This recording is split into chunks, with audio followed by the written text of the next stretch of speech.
살아가는 가운데 주님의 은총이 우리 가운데 함께하길 바랍니다. 우리 이 시간에 열려라 예바다 같이 찬양하시겠습니다.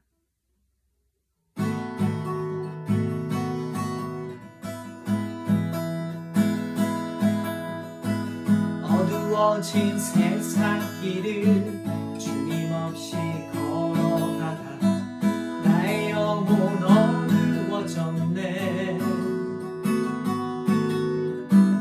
어느 것이 길인지 어느 것이 진리인지 아무것도 알 수 없었네.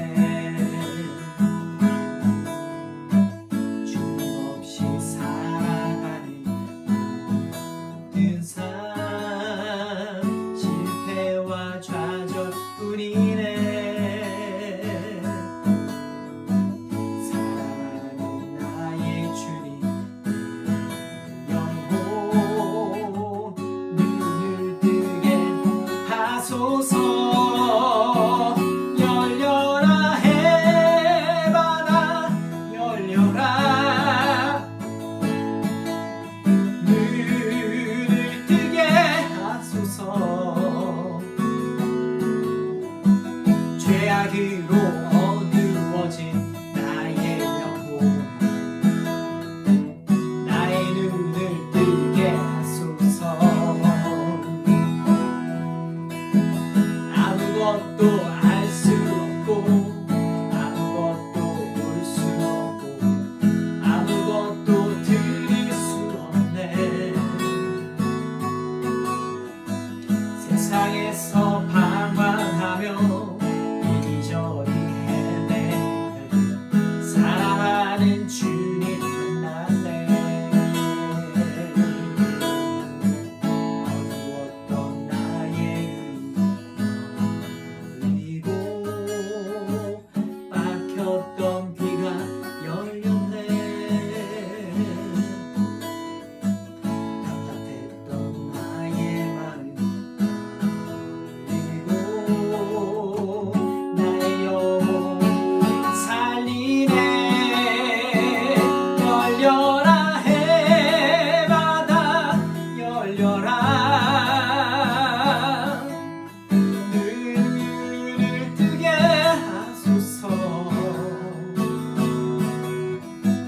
죄악으로 어두워진 나의 영혼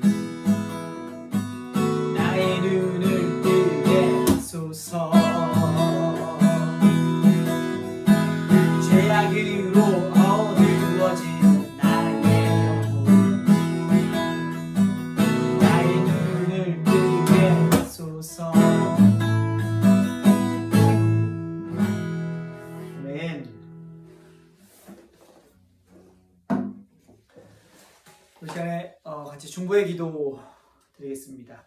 먼저 코로나가 점점 많이 심해진 지금 상황인데 이 코로나 사태가 좀 잠잠해질 수 있도록 기도해 주시고, 지금은 사실 이제 델타 변인데 이제 람다 변이가 아마 이제 1, 2개월 뒤는 또 우리나라에 새로 또 출몰하지 않을까 싶습니다. 그거로부터도 또 안전하게 지켜달라고 백신 접종을 위해서 또한 기도해 주시기 바랍니다. 두 번째는 늘 하는 이제 기도 제목 중에 하나인 이제 미얀마의 민주화를 위해서 함께 기도해 주시기 바랍니다. 우리 시간에 잠깐 눈 감고 침묵으로 기도하겠습니다.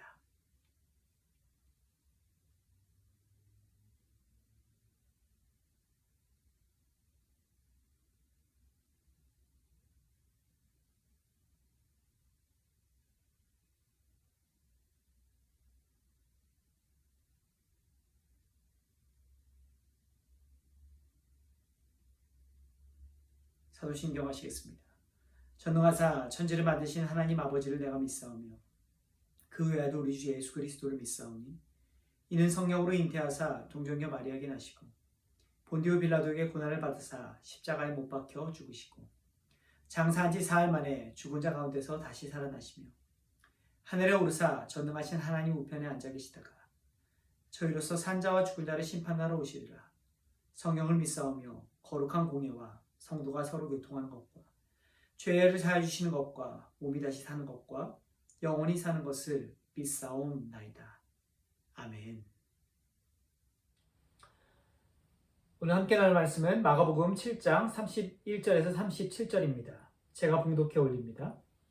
예수께서 다시 두로 지방에서 나와 시돈을 지나고 데가볼리 지방을 통과하여 갈릴리 호수에 이르시매 사람들이 귀 먹고 말 더듬는 자를 데리고 예수께 나와 안수하여 주시기를 간구하거늘 예수께서 그 사람을 따로 데리고 무리를 떠나사 손가락을 그의 양귀에 넣고 침을 뱉어 그의 혀에 손을 대시며 하늘을 우러러 탄식하시며 그에게 이르시되 에바다 하시니 이는 열리라는 뜻이라.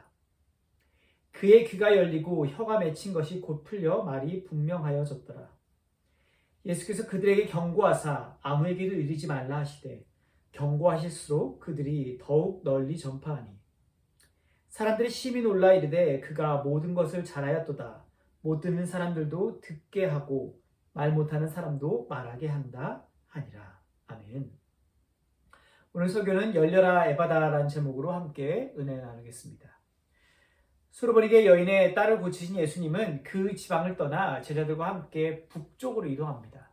시돈이란 지역을 거쳐서 저 남쪽 갈릴리 이제 동편 아래쪽에 있는 데가볼리 지역까지 이제 내려오십니다. 그러다가 다시 갈릴리 동편 바다 동편 쪽에 북상을 합니다. 이렇게 이제 지명만을 갖고는 사실은 이게 어떤 지금 모양새로 흘러가는지 잘 알 수 없지만 지도를 보시면 잘 알 수가 있습니다.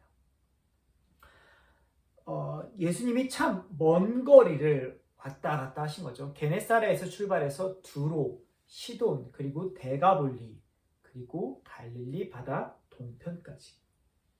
교통편이 없던 시절로 보면 참으로 먼 거리를 예수님은 제자들과 함께 여행을 했던 것입니다. 이 거리는 그 갈릴리 바다에서 예루살렘까지 가는 여정보다 더 먼 여정이라고 할 수 있습니다.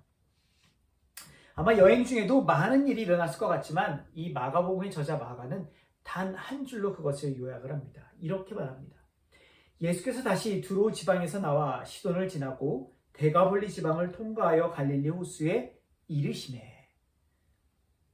두로, 시돈, 데가볼리 지방 모두 다른 지역이고 명칭도 제각각이지만 한 가지 공통점이 있습니다. 그것은 이 모든 곳들은 다 이방인들이 거주하던 지역이라는 땅입니다. 수로보니게 여인의 이야기부터 오늘의 이야기 그리고 다음 주 본문의 배경이 되는 이야기도 이방 지역에서 일어나는 이야기들입니다. 긴 여정을 마치시고 예수님의 이야기는 다시 데가볼리 지역에 속한 갈릴리 호수 동편에서 시작이 됩니다. 이 데가볼리 지역에 도착하자 갈릴리 호수 동편에서 이제 사람들이 어떤 사람을 예수님 앞에 데려옵니다. 32절에 이렇게 그 사람에 대해서 묘사를 하죠. 사람들이 귀 먹고 말 더듬는 자를 데리고 예수께 나와 안수하여 주시기를 간구하거늘. 그 사람은 귀가 먹고 말이 할 수 없었던 말 더듬이였던 그런 사람입니다. 여러분도 잘 아시겠지만 귀 먹는 현상은 말을 하지 못하는 현상과 동일하게 사실은 나타납니다. 청력을 잃어버리게 되면 자기가 말하는 소리도 이제 듣지 못하게 돼서 결국은 말도 더듬게 되고 결과적으로는 사실 언어를 잃어버리게 되죠. 기능이 다 상실돼 버리는 것입니다. 32절에 이 사람이 말을 더듬고 있었다는 것은 청력이 손상된 이후 지금 서서히 언어적 기능 역시도 퇴화되고 있는 중이었을 것입니다.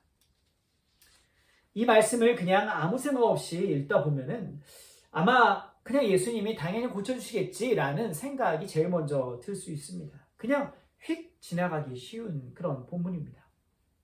그런데 예수님의 지난 사역들을 한번 생각을 해보십시오. 예수님이 그 사람들을 고쳤을 때, 병든 사람들, 아픈 사람들을 고쳤을 때 제일 먼저 무엇을 하셨나요? 바로 선포입니다. 내 죄가 사해졌다. 깨끗함을 받으라. 라는 선포를 먼저 하셨습니다. 믿음은 들음으로부터 난다는 말씀처럼 예수님은 자신의 음성을 듣는 것을 중요시 하셨습니다. 그런데 이 사람은 어떤 사람이죠? 청력을 잃어버린 사람입니다. 기본적으로 이 사람은 이전까지 예수님이 만났던 대상과는 전혀 다른 조건에 놓여 있는 사람인 것입니다. 회복의 선포가 있어야 되는데 그 선포를 들을 수 없는 그런 사람인 것입니다. 반대로 이 청력을 잃어버린 사람 역시도 이전의 병자들과는 너무나도 다른 조건에 놓여져 있는 사람입니다. 그는 예수님에 대해서 전혀 들을 수 없었기 때문에 그 말은 이해도 할 수 없었다는 이야기가 됩니다. 수로보니의 여인처럼 예수님을 찾아왔던 사람들은 이미 예수님에 대해서 어느 정도 전이해가 있고 듣고 찾아온 사람들이었습니다. 그렇기 때문에 예수님을 사모하는 마음으로 그분 앞에 나왔을 때 엎드려서 예수님을 주님이라고 고백할 수 있었던 것입니다. 하지만 예수님에 대한 정보를 전혀 들을 수 없는 사람에게 믿음이 생겨나는 것은, 이와 같은 믿음이 생겨나는 것은 어려운 일이었고, 특별히 말을 더듬는 그런 핸디캡이 있는 사람에게 있어서 예수님을 향한 신앙의 고백을 한다는 것, 다윗의 자손 예수여 우리를 불쌍히 여기소서라는 그런 요청, 그런 소리침조차 할 수 없는 상황이 바로 오늘 이 본문에 등장하는 말 더듬는 사람의, 말 더듬고 귀가 들리지 않는 사람의 상황입니다. 그런 딱한 사정을 주변 사람들은 알았는지 그를 예수님 앞으로 데리고 나왔습니다. 말하지 못하고 듣지 못하는 사람을 위해서 예수님은 특단의 조치를 취하시죠. 33절, 34절입니다. 예수께서 그 사람을 데리고 무리를 떠나서 손가락을 그의 양귀에 넣고 침을 뱉어 그의 혀에 손을 대시며 하늘을 우러러 탄식하시며 그에게 이르시되 에바다 하시니 이는 열리라는 뜻이라. 치유의 선포 대신 손가락을 그 사람의 양귀에 넣으셨습니다. 침을 뱉어 그의 혀에 손을 대셨습니다. 사람의 양귀에 손가락을 넣고 침을 뱉어 혀에 대는 그 혀에 손을 대는 행위는 정상적인 의사소통을 할 수 없는 자에게 특별한 방법으로 눈높이를 맞춰서 의사소통을 했다는 증거이기도 합니다. 청각과 언어 장애가 있는 이의 눈높이에 맞는 인격적인 의사소통 방법이었던 것입니다. 그리고는 어떤 일을 하시죠? 하늘을 우러러 탄식하십니다. 이 부분이 중요합니다. 하늘을 우러러 탄식을 했다는 것은 누구를 향하여 탄식했다는 것입니까? 바로 하나님 아버지를 향해 탄식했다는 것입니다. 귀가 막히고 입술이 막힌 자를 위해 예수님은 하나님께 도움을 청한 것입니다. 위로부터 임하는 하나님의 능력을 구하신 것입니다. 이어 말씀하시죠. 에바다, 열리라는 뜻입니다. 그렇다면 무엇으로부터 열리라는 뜻일까요? 단순히 닫힌 청각, 단순히 닫힌 언어, 입술만이 열리라는 말씀이 아닐 것입니다. 청력을 잃어버린 사람은 어떻게 되죠? 사람의 말을 듣지 못하기 때문에 의사소통을 못하게 됩니다. 점점 위축이 됩니다. 그러면서 관계에 단절이 일어나고 마음 문이 닫히게 됩니다. 소통하지 못하는 자로서 결국 그는 고립하게 되고 세상으로부터 마음 문을 닫아서 고립된 인생으로 살아가게 되는 것입니다. 그런데 그러한 인생에 예수님은 에바다, 열리라라고 말씀하셨습니다. 닫힌 인생에게 열리라, 그 닫힘을 열으라는 말이기도 하지만 동시에 해방되다라는 뜻으로도 해석할 수 있습니다.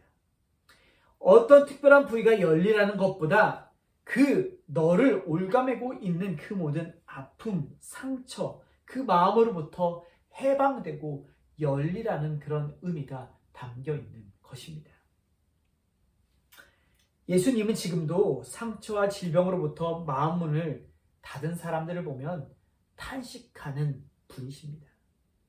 우리의 아픔에 대해서 성령은 말할 수 없는 탄식으로 우리를 위하여 간구하여 주십니다. 또한 우리의 굳어져 버린 마음, 닫혀있는 마음을 다시 열어주기를 원하시는 분이십니다. 찬송가 96장에서는 예수님을 이렇게 찬양하죠. 예수님은 누구신가? 약한 자의 강함과 눈먼 자의 빛이시며 병든 자의 고침과 죽은 자의 부활되고 우리 생명 되시네. 이 찬양의 고백이 저와 여러분의 고백이 되었으면 좋겠습니다. 연약한 그 영혼을 향한 예수님의 사역은 어떻게 결말이 납니까? 35절입니다. 그의 귀가 열리고 혀가 맺힌 것이 곧 풀려 말이 분명하여졌더라. 다친 그 모든 것으로부터 그는 열리게 되었습니다. 해방되게 되었습니다. 자유케 되었습니다. 하나님의 음성을 들을 수 있게 되었고 하나님을 찬양할 수 있게 되었습니다. 그러나 여기서 중요한 것은 그것을 위해서, 그것을 받기 위해 그는 아무것도 한 것이 없다는 사실입니다. 그저 그는 예수님께서 베푸시는 은혜를 받았을 뿐이십니다. 에마다라는 주님의 선언에 아멘했을 뿐입니다. 우리는 모두 값없이 주시는 주님의 은혜를 받은 자들입니다.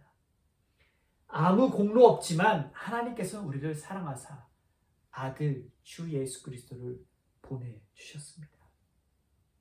그 하나님의 마음, 우리의 맺혔던 것을 풀어주시고 해방시켜 주시기를 원하시는 주님의 은혜를 깊이 묵상할 수 있는 한 주간이 되기를 소망합니다. 모든 지각에 뛰어난 하나님의 평강이 우리 주 예수 그리스도 안에서 너희 마음과 생각을 지키시리라. 아멘. 찬송가 96장 같이 찬송하시겠습니다. 찬송가 96장입니다. 예수님은 누구신가? 우는 자의 위로와 없는 자의 풍성이며 천한 자의 높음과 잡힌 자의 높임 되고 우리 생명 되시네. 예수님은 누구신가? 약한 자의 강함과 눈먼 자의 빛이시며 병든 자의 고침과 죽은 자의 부활되고 우리 생명 되시네. 예수님은 누구신가? 주한 자의 정함과 죽을 자의 생명이며 죄인들의 중보와 멸망자의 구원되고 우리 평화 되시네.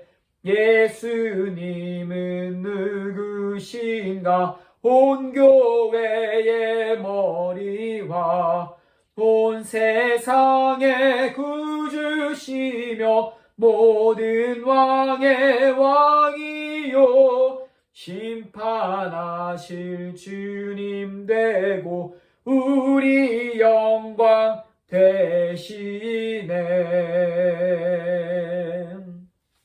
아멘. 우리 주님께서 가르쳐 주신 기도로 예배를 마치겠습니다. 하늘에 계신 우리 아버지여, 이름이 거룩히 여김을 받으시오며 나라가 임하시오며 뜻이 하늘에서 이루어진 것 같이 땅에서도 이루어지이다. 오늘 우리에게 일용할 양식을 주시옵고 우리가 우리에게 죄진 자를 사하여 준 것 같이 우리 죄를 사하여 주시옵고 우리를 시험에 들게 하지 마시옵고 다만 악에서 구하시옵소서. 나라와 권세와 영광이 아버지께 영원히 있사옵나이다. 아멘. 무더위가 너무나 큰 기승을 부리고 있는 요즘입니다. 코로나, 무더위, 참 염려되는 것이 많지만 그럼에도 불구하고 한 주간 주님과 동행함으로 승리하는 그런 주간이 되시기를 바랍니다. 다음 주에 다시 인사드리도록 하겠습니다. 감사합니다.